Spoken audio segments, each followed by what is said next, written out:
Shalom y bienvenidos a Vía Haftaj Israel, una frase hebrea que significa amarás a Israel. Esperamos que se queden con nosotros, ya que nuestro maestro, el Dr. Baruch, nos compartirá una enseñanza expositiva de la Biblia.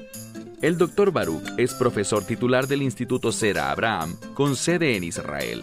Aunque todos los cursos en el instituto se imparten en hebreo, el Dr. Baruch se complace en compartir esta enseñanza en inglés con doblaje al español. Para más información, visítenos en amarasaisrael.org o descargue nuestra aplicación móvil Mi Estudio Bíblico. Aquí está Baruch y la lección de hoy. La Biblia habla sobre el espíritu del anticristo, y su espíritu es la iniquidad. Es muy importante que entendamos esto correctamente, porque muchas veces las personas oyen iniquidad y piensan simplemente en alguien que es un criminal, alguien que no actúa conforme a los estándares de la sociedad. Esto no es lo que quiere decir la Biblia. Cuando la Biblia habla de iniquidad, o anomía en griego, habla de personas que se oponen a los estándares de Dios, a las reglas morales de Dios, a sus normas éticas. Son personas que se rebelan contra el carácter de Dios.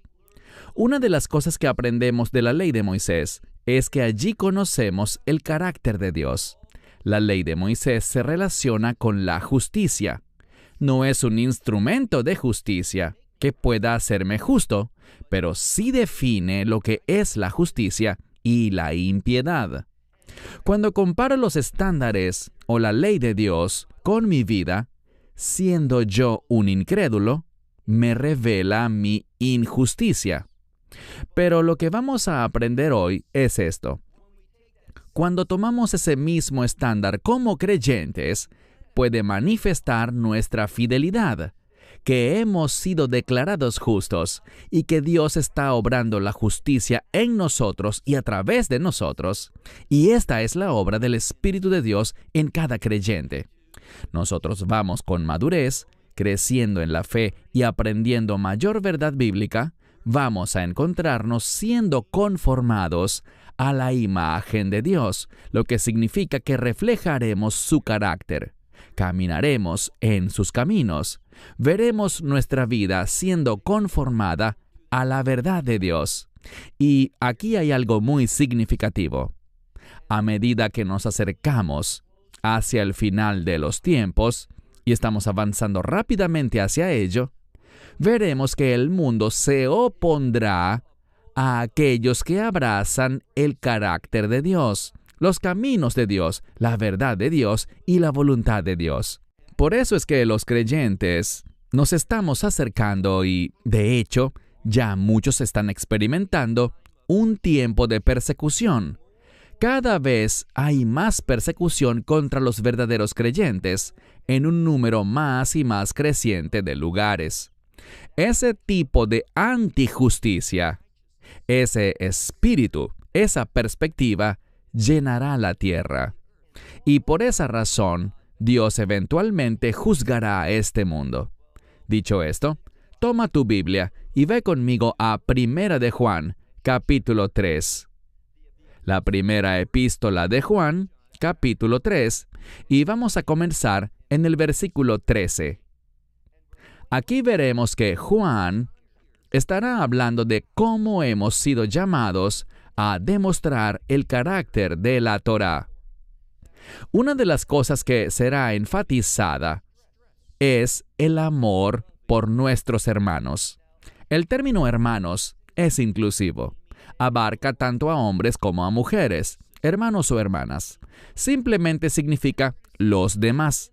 Y veremos lugares en nuestro texto donde dirá unos a otros, pero en aquella época el término hermano se entendía como un término inclusivo, que los hombres debían amar no solo a otros varones y ser amables con ellos, sino también con las mujeres, y de igual manera, las mujeres debían amar tanto a mujeres como a hombres, demostrarles su fe, su bondad, cumpliendo la expectativa de Dios sobre cómo nos debemos comportar con un amor santo hacia los demás. Eso debe ser consistente en nuestra vida. Debemos actuar y cumplir nuestras obligaciones con los demás, manifestando el carácter de Dios en nuestra vida, su justicia en nuestra vida, y que lo hagamos de una manera que le sea agradable y que manifieste su presencia y su carácter en nuestra vida. Ese comportamiento es lo que da testimonio de nuestra fe. Se destaca en la sociedad y se convertirá en una demostración mucho más poderosa de una conducta diferente, especialmente en los últimos días. Así que el capítulo 3 de Primera de Juan comienza así en el verso 13. No se maravillen, hermanos míos. Aquí de nuevo, está hablando con creyentes. Vemos que utiliza diferentes términos, diferentes títulos, para referirse a los creyentes a lo largo de la epístola. Hoy nos encontraremos con algunos de ellos. Ya hemos visto varios anteriormente, en este estudio de Primera de Juan. Pero leemos aquí literalmente, ustedes no se maravillen, no se sorprendan, hermanos míos. Sí, y oye bien, si el mundo los odia. Lo que esto nos enseña es lo siguiente. Debemos tener la expectativa, la conciencia, de que a medida que caminamos en justicia, y quizás hace 50 años el mundo no se oponía tanto a esto. En algunos lugares siempre ha sido así. Pero existen numerosos lugares donde la cultura y las normas morales antes se basaban en la Biblia. Esos días quedaron atrás. Lo que vamos a ver cada vez más en diversos lugares, en un número creciente de lugares, es que cuando nos conducimos en la fe, el mundo odiará eso. Se levantará contra nosotros y perseguirá a los verdaderos creyentes. Eso es lo que dice el texto. Y no solo dice que ocurrirá, sino que nos insta a no sorprendernos, no maravillarnos ni asombrarnos, hermanos míos, si el mundo los odia, porque lo hará. Nosotros sabemos, oye bien, dice sabemos, y este término habla de un conocimiento intelectual, pero también por experiencia. Nosotros sabemos que hemos pasado, y me gusta esto, de la muerte hacia la vida. Noten ese artículo definido allí, simplemente la palabra la. Dice la vida. Quizás muchas traducciones no incluyan esta palabra la, pero aparece en el texto griego original. Nos habla de un tipo de vida específico, una calidad de vida superior, una vida con un carácter bien definido. Y ese carácter es el mismo carácter que la ley de Dios refleja. Un carácter de justicia, de santidad, uno que refleja los propósitos de Dios, la mente de Dios, la verdad de Dios. Así que dice aquí, sabemos, literalmente dice, que hemos pasado a través. Esto muestra una transición y una transformación, porque hemos pasado de la muerte. ¿A qué está relacionada la muerte en la Biblia? Al pecado. Estas dos cosas van juntas, pecado y muerte. Así que cuando la Biblia dice que hemos pasado de la muerte, está diciendo que no estamos motivados, no gravitamos hacia el pecado, sino más bien hacia la vida. Y esta es una vida nueva, la misma vida que se refleja en los propósitos de Dios, en los mandamientos de Dios, en la voluntad de Dios, y que refleja el carácter de Dios. Hemos pasado de la muerte a la vida. ¿Y cómo sabemos que esta es nuestra realidad? ¿Que esto nos habla a nosotros?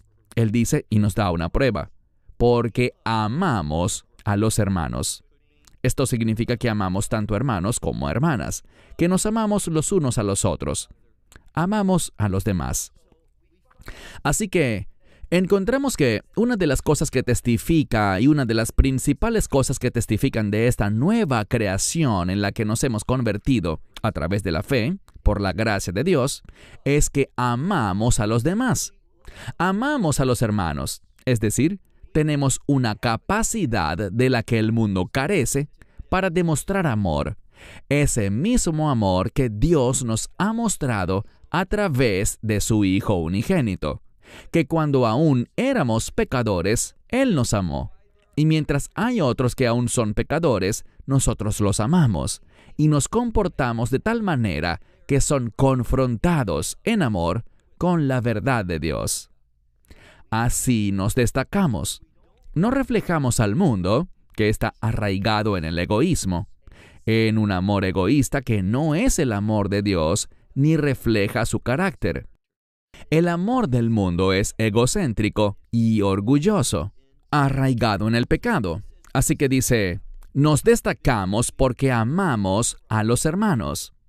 Y luego escribe al final del versículo 14 lo siguiente: el que no ama al hermano, y esto significa a cualquier persona que esté cerca de ti, dice, permanece en la muerte. La muerte, hablando específicamente del pecado. Él permanece allí. Así que, si mi carácter, e insisto, la semana pasada hablamos de la importancia del tiempo presente, y lo que vemos aquí es una consistencia. No está hablando de un error momentáneo. Sucedió algo ante lo que reaccioné impulsivamente. No mostré amor, fui egoísta, orgulloso y pequé. El presente aquí está diciendo que esos momentos no son la norma. No es lo que me define. Son la excepción a la regla. No. Aquel que odia, si de hecho esa es su conducta característica, si continuamente, de manera consistente, odia a su prójimo, eso significa que permanece en la muerte. La muerte habita en él. Verso 15. Todo aquel que odia a su hermano, dice, un asesino es. Lo que la Biblia está haciendo aquí es equiparar un sentimiento, el odio, con el asesinato. Podrías decir, puede que yo odie a alguien, pero no voy a matarlo. Y es verdad, pero estamos hablando de una interpretación del Nuevo Testamento sobre la ley de Moisés. ¿Dónde vemos eso? Bueno, lo vemos con el propio Yeshua. Todos sabemos a lo que me refiero. El Sermón del Monte, donde él dijo, no cometas adulterio, pero si tienes sentimientos de que te gustaría cometer adulterio, entonces, desde el punto de vista de Dios, eres un adúltero. Y de la misma manera, si sientes odio y desprecio por alguien, puede que no tomes físicamente su vida, pero si en tu interior desearías que estuviera muerto, ante Dios, Él ve esa condición dentro de ti y te llama asesino. Porque no estamos tratando con la aplicación legal de la ley, sino con la aplicación espiritual, la que proviene de una perspectiva celestial. Así que dice aquí, todo el que odia a su hermano es un asesino. Y saben que todo el que es un asesino, la vida eterna no permanece en él. Y nuevamente, este verbo permanecer en presente nos está hablando de la norma, algo que es consistente. Si alguien en algún momento, y esta es una pregunta para ti, ¿ha existido alguna persona en el mundo que solo asesine, asesine y asesine? Es decir, en cada minuto de su vida, ¿eso sea todo lo que haga? Obviamente no. Ni siquiera los peores asesinos seriales. Han vivido quizá 15 años y han matado a 30, 40 o 60 personas. Cosas por el estilo. Eso significa que hay muchos momentos en sus vidas en los que no estaban practicando el asesinato, pero tienen ese espíritu asesino en ellos. Son asesinos. Quieren hacerlo, aunque no lo hagan a diario. De la misma manera, Dios mira a una persona y dice, si esta persona odia consistentemente, entonces esta persona es un asesino. Así funciona la perspectiva de Dios.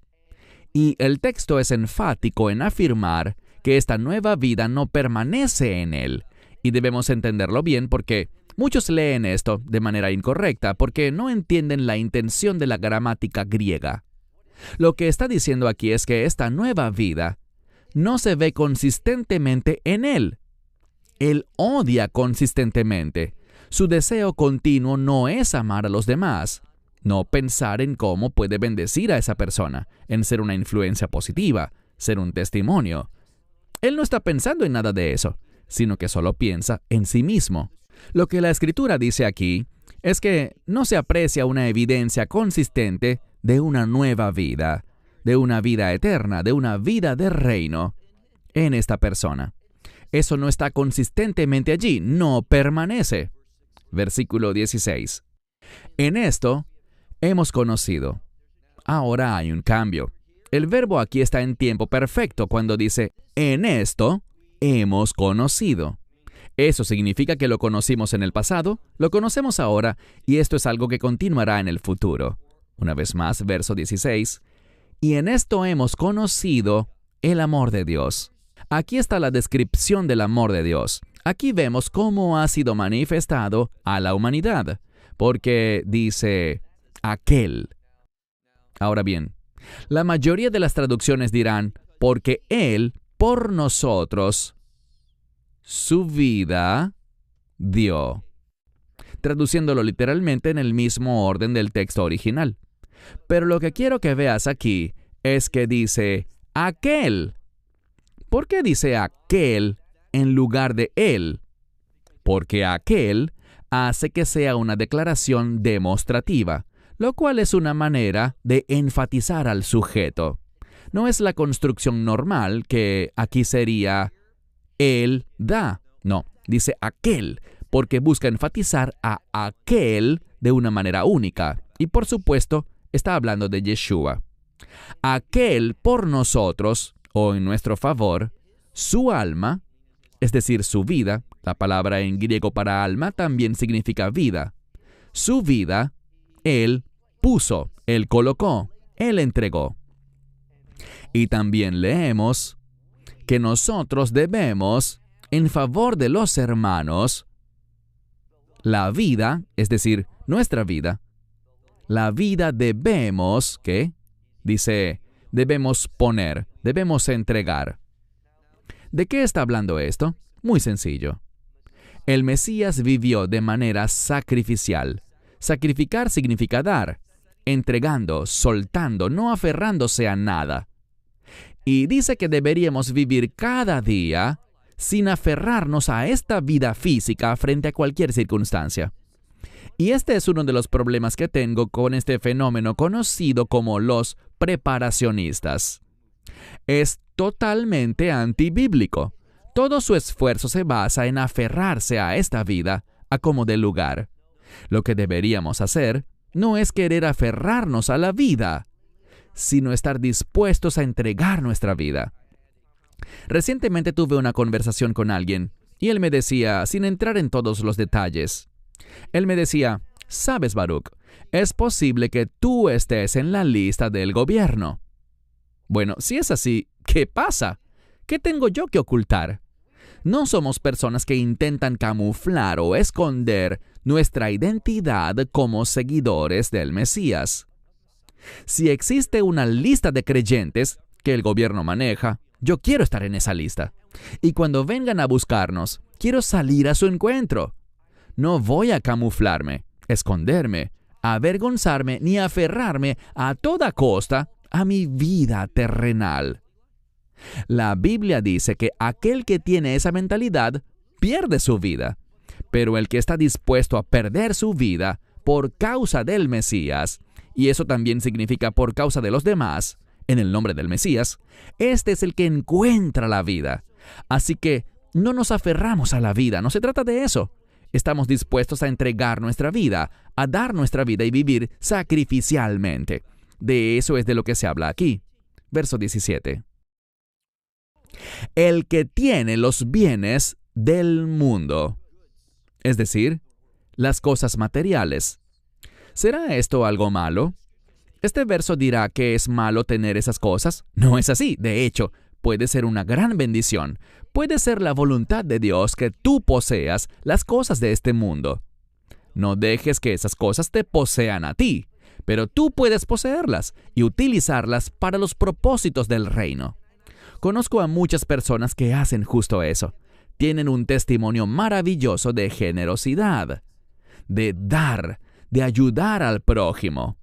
Conozco varias familias y a veces hasta dudamos en dar a conocer una necesidad, porque sabemos que si compartimos esta necesidad, sabemos que estas 4 o 5 o 6 familias responderán de inmediato. Queremos ayudar, permítannos ayudar. ¡Qué testimonio tan tremendo! Así que es maravilloso ser una persona así. Leamos de nuevo el verso 17. El que tenga los bienes del mundo y vea que su hermano está en necesidad. Está bien que tengas los bienes del mundo si los obtuviste de una manera honorable, apropiada, justa, a través de tu trabajo, adquiriéndolos honrada y legalmente. Está bien que tengas los bienes del mundo.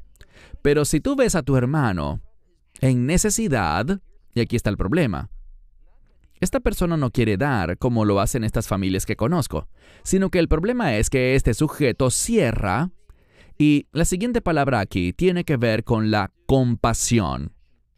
Tiene que ver con un sentimiento o un anhelo por ayudar. Esta es una gran palabra. Está relacionada con las entrañas de una persona, en el sentido de que es el asiento más profundo de nuestros sentimientos. Y hay personas que, cuando oyen de una necesidad, son movidas por esos sentimientos internos. Quiero ayudar. Eso es lo que dicen. ¡Qué tremendo testimonio! Y gracias a Dios que muchos de ellos tienen los bienes para poder ayudar y suplir necesidades. Así que tener estas cosas no es un problema, como dije. El problema es cuando ellas te poseen a ti. Entonces dice, verso 17, quien tenga los bienes del mundo y vea que su hermano tiene necesidad, aquí está el problema. No es el tener estas cosas, sino que él cierra el asiento de su compasión hacia él. ¿Cómo permanece el amor de Dios en él, en esta persona? Allí está el problema. No en que tenga muchos recursos, sino en qué hace con esos recursos cuando hay una necesidad legítima. Él ve a alguien que sufre. Esa es la clave. Este sujeto debería responder y utilizar lo que tiene para suplir las necesidades legítimas de otros. Es lo que dice el texto. Y por eso, pasando al versículo 18, dice, hijos míos. Tu Biblia quizá diga hijitos, pero no es lo que dice. Dice hijos míos. Hemos aprendido una y otra vez que este es un término de afecto sin distinción de género. Habla de una relación familiar, hombres y mujeres que forman parte de la comunidad de la fe. Y Juan está hablando aquí como alguien que tiene autoridad, como un padre. Está proveyendo, enseñando, discipulando y dando sabiduría.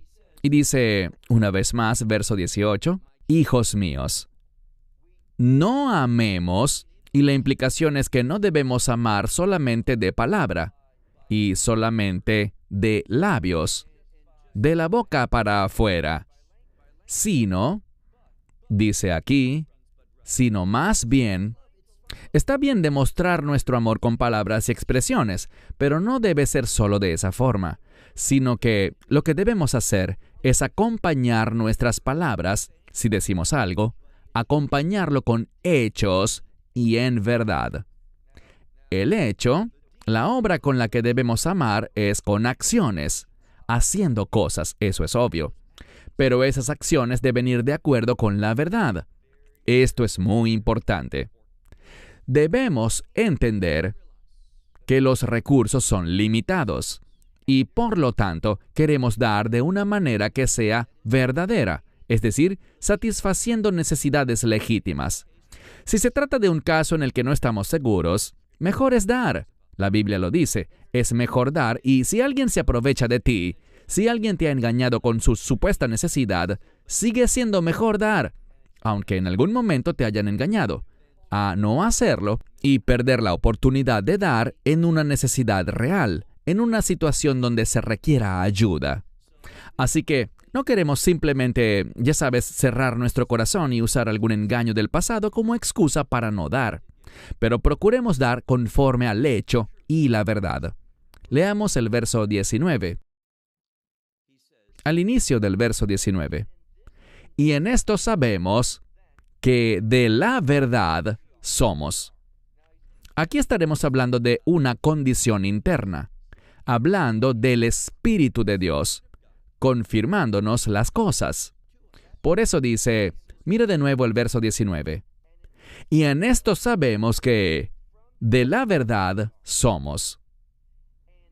Y delante de Él, nuestros corazones están persuadidos.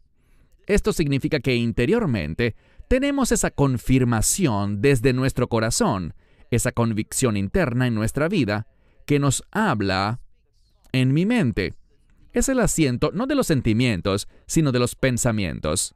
Hay una diferencia. Las entrañas, esa palabra en griego, es el asiento de las emociones, los sentimientos y lo demás. Pero aquí estamos hablando del asiento de los pensamientos, el corazón del hombre.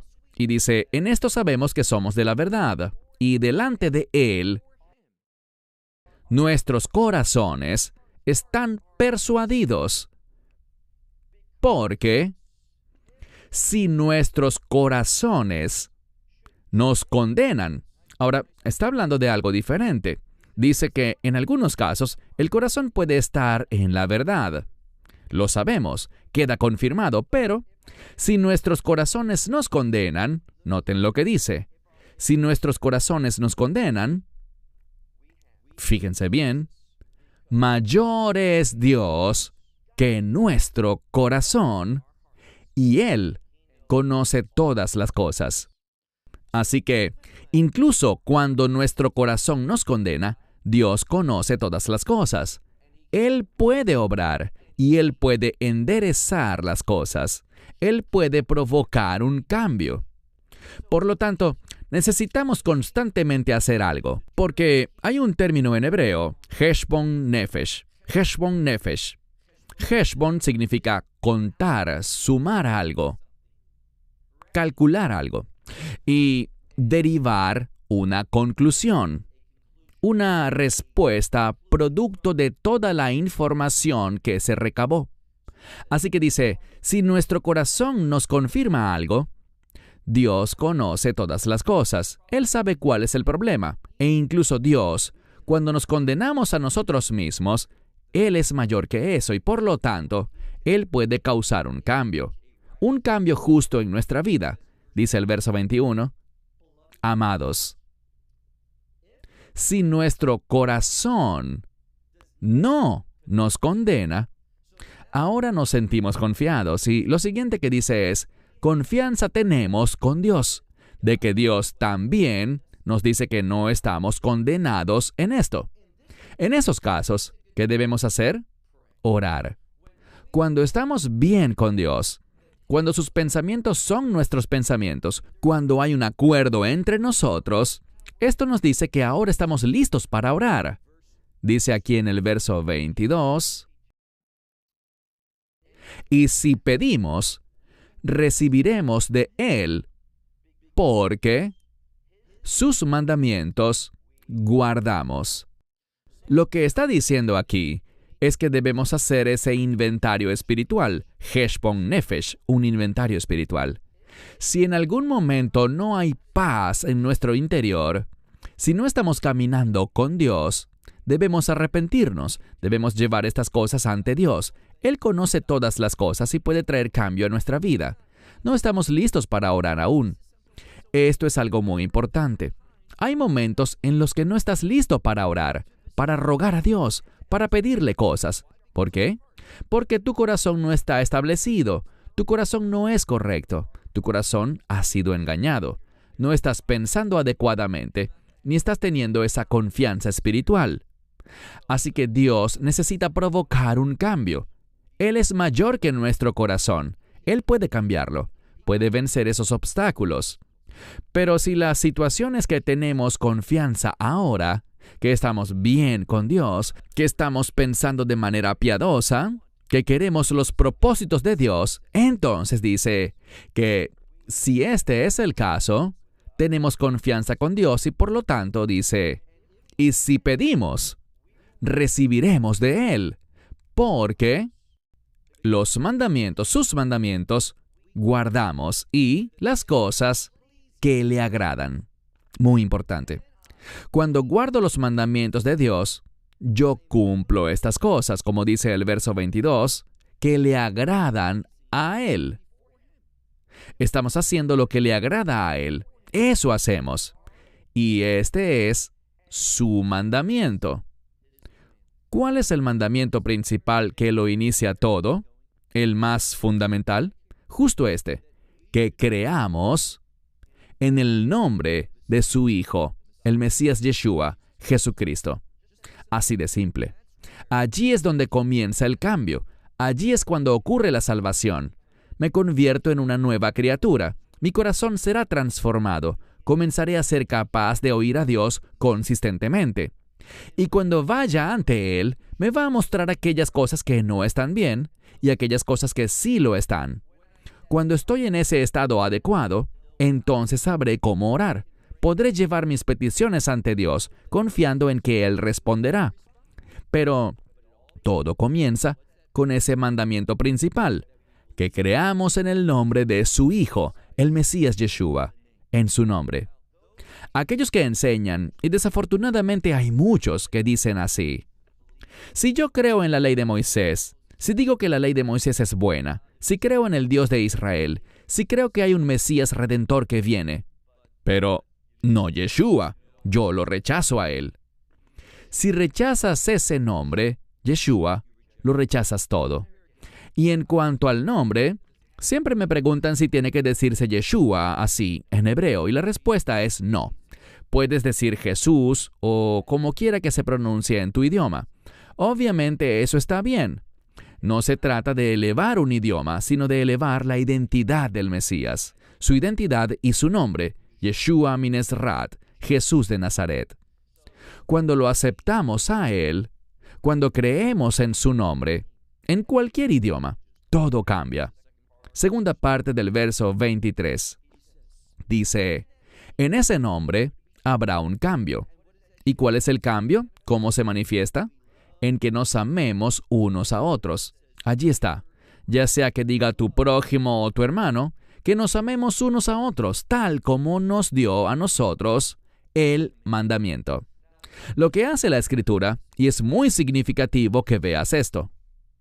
Cuando conozco ese nombre, Yeshua, lo acepto, creo en Él, entonces eso se manifestará en mí dándome la capacidad. Ese llamado está sobre mí y quiero cumplirlo amando a los demás, amando a mi prójimo.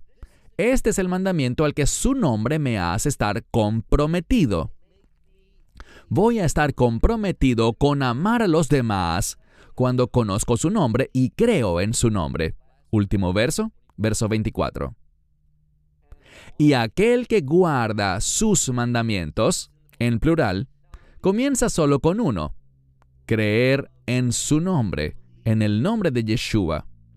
Eso se va a manifestar de una manera general en que amarás a los demás. Ese es el mensaje de la Torá. Ese es el carácter de la Torá. Esa es la ley. Pero vamos a crecer y madurar y guardar todos sus mandamientos. Eso es lo que deseamos hacer. El que guarda sus mandamientos, en él permanece. Y él, entonces, primero que todo, aquel, en hebreo tenemos el término poloni, que significa cualquiera. Y ese poloni permanecerá en el Mesías. Y luego dice, y él, este es el Mesías, en él. Y en esto sabemos que él permanece en nosotros. ¿Por qué? Bueno, porque desde el Espíritu que a nosotros ha dado. Voy a cerrar. Este es el final del capítulo 3, pero quiero cerrar con algo muy significativo. El orden de las palabras. Desde el Espíritu, quien y aquí se enfatiza para nosotros, ha dado. Él enfatiza para nosotros incluso más que el hecho de haberlo dado. Lo que eso nos dice es que Él dio su Espíritu, lo cual es maravilloso, pero lo dio para nosotros, a nosotros y para nosotros. Esto nos habla de cómo entenderlo desde el énfasis del griego original.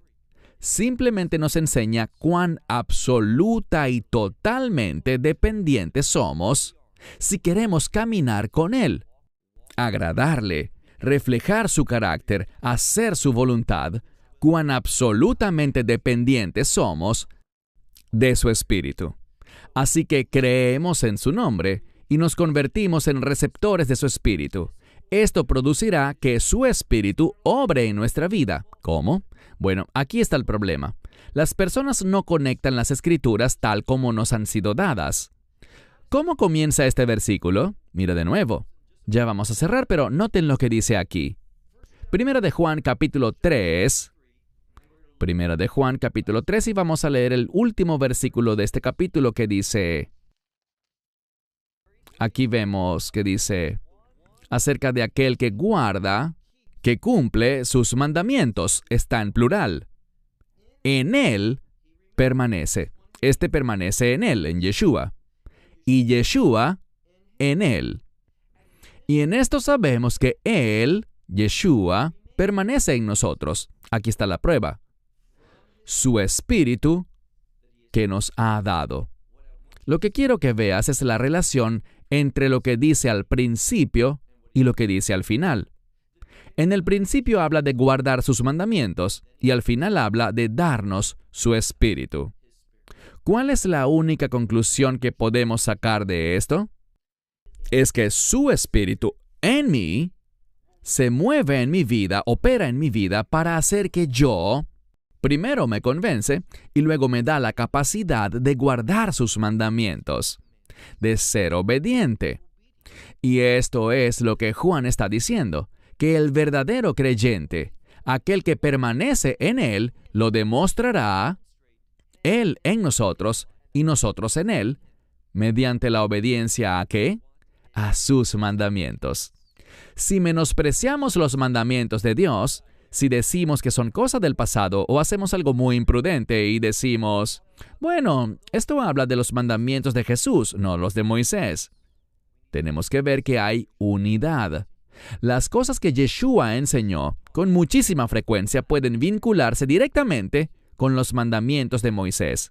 Pero incluso cuando hay algo que no cumple con esto, aún así se conecta con el mismo carácter y la justicia que la ley describe. Insisto, la ley no es un instrumento para hacernos justos, pero manifiesta, confirma y nos da la definición, una definición celestial, de lo que es la justicia. Así que no somos salvos por guardar la ley, pero siendo salvos, vamos a demostrar el carácter de la ley, el propósito de la ley, lo que Dios quiso hacer al darnos esas instrucciones. Esto es lo que estamos leyendo en el Nuevo Pacto a través de este autor, el apóstol Juan.